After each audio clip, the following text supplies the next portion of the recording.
వాళ్ళు పిల్ల పాప కుటుంబం ఏదైతుందో సహజంగానే మరి వాళ్ళు పుట్టబోయే పిల్లలకి ఏదైతుందో వారి విద్య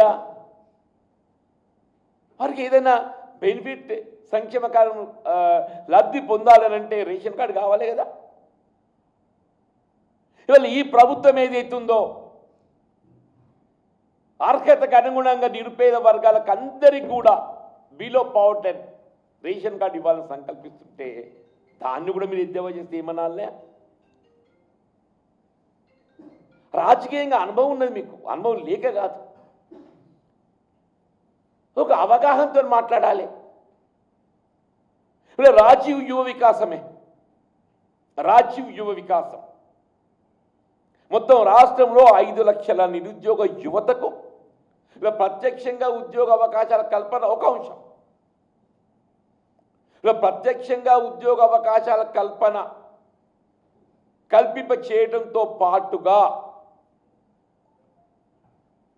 స్వయం ఉపాధి పథకాల కల్పన కూడా ప్రాధాన్యత ఇవ్వాలనే ఒక భావనతోని 5 లక్షల మంది నిరుద్యోగ యువతకు 6,000 కోట్లతో ఏదైతుందో రాజీవ్ యువ వికాసం కార్యక్రమాన్ని అమలు చేయబోయేటువంటి మీకు ఇట్స్ ఆల్రెడీ ఆన్లైన్లో ఏదైతుందో వెబ్సైట్లో this programme is in progress, this programme is in progress.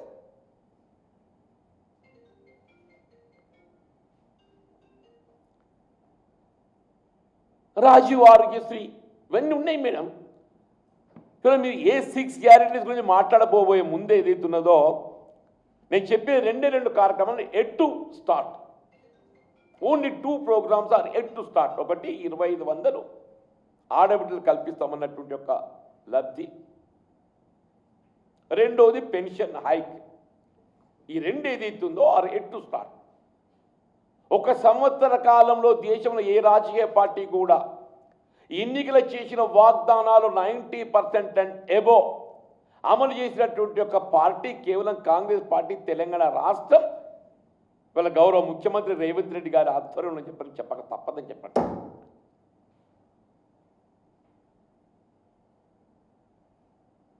ఇలా సామాజిక స్ఫూర్తితో సామాజిక న్యాయం సంకల్పించాలని చెప్పని ఇలా బలహీన వర్గాలకు ఏదైతుందో ఇంతవరకు అమలు ఉన్న 29% 42% పెంచే విధంగా 42%. ఇదే బీఆర్ఎస్ పార్టీ ఒక్కసారి నేను వారికి గుర్తు చేస్తున్నాను. వాళ్ళు ఏదైతే గిరిజనులకు 6% నుండి 10% రిజర్వేషన్ పెంపు సందర్భంగా వాళ్ళు ఏదైతే కేంద్రానికి నివేదించిందో 6 to 10% పెంచే క్రమంలో ST 10%, SC 15%, BC 37%. What they have proposed? BC 37%. ఇలా కాంగ్రెస్ పార్టీ అంతగా 5% అధికంగా 42% అమలుకు, 42% అమలుకు అంటే 5% బీఆర్ఎస్ కంటే అధికంగా అమలు చేయాలని సంకల్పిస్తుంది కాంగ్రెస్ పార్టీ.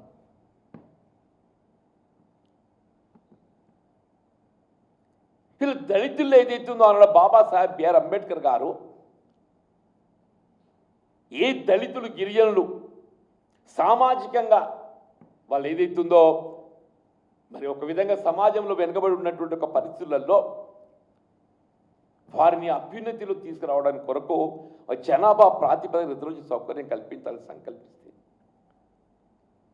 సరే అందులో వివిధ కులాలు వర్గాలు అందరికీ ఆశించిన మేరకు రిజర్వేషన్ సౌకర్యాలు పొందలేకపోవడంతో ఏ విధంగా బలహీన వర్గాలలో ఏబిసిడి మనం పేర్కొనడం జరుగుతుందో వర్గీకరణ దళితుల్లో కూడా ఇంతవరకు రిజర్వేషన్ సౌకర్యం పొందలేకపోయినట్టు ఒక వర్గాలను గుర్తించి group 1, group 2, group 3, group 1 1%, group 2 9%, group 3 5%. Supreme court judgement తదుపరి Telangana first state. Supreme court judgement తదుపరి తెలంగాణ ఫస్ట్ స్టేట్. ఇదేమి ఎలక్షన్ మేనిఫెస్టో కమిట్మెంట్ అని కాదు. It's a social responsibility. It's a social responsibility of the society, of the government. ఇలా సామాజిక స్ఫూర్తితోని BC ఎస్సీలను వారికి లభించాల్సిన హక్కులు కల్పించే భావనతోని వాళ్ళ ఆర్థిక అభ్యున్నతి నిధులు కేటాయింపడమే కాదు, వాళ్ళు ఎస్సీ వెల్ఫేర్ 40,232 కోట్లమ్మ, ఎస్టీ వెల్ఫేర్ 17,169 కోట్లు, బీసీ వెల్ఫేర్ 11,405 కోట్లు, total put together SC ST BC 68,806 కోట్లు. అంటే ఇట్లా ఒక్కొక్క కార్యక్రమం చెప్తే no section of the society is left, no section of the society is left from going to benefit from this government. ఈ ప్రభుత్వంతో లబ్ధి పొందడంలో ఏ సంక్షేమంలో ఏదైతుందో ఏ వర్గాన్ని కూడా వీళ్ళు కేవలం 6 గ్యారంటీస్కు 56,000 కోట్లు బడ్జెట్ ప్రతిపాదించింది. కేవలం 6 గ్యారంటీకి సంబంధించి 56,000 కోట్లు.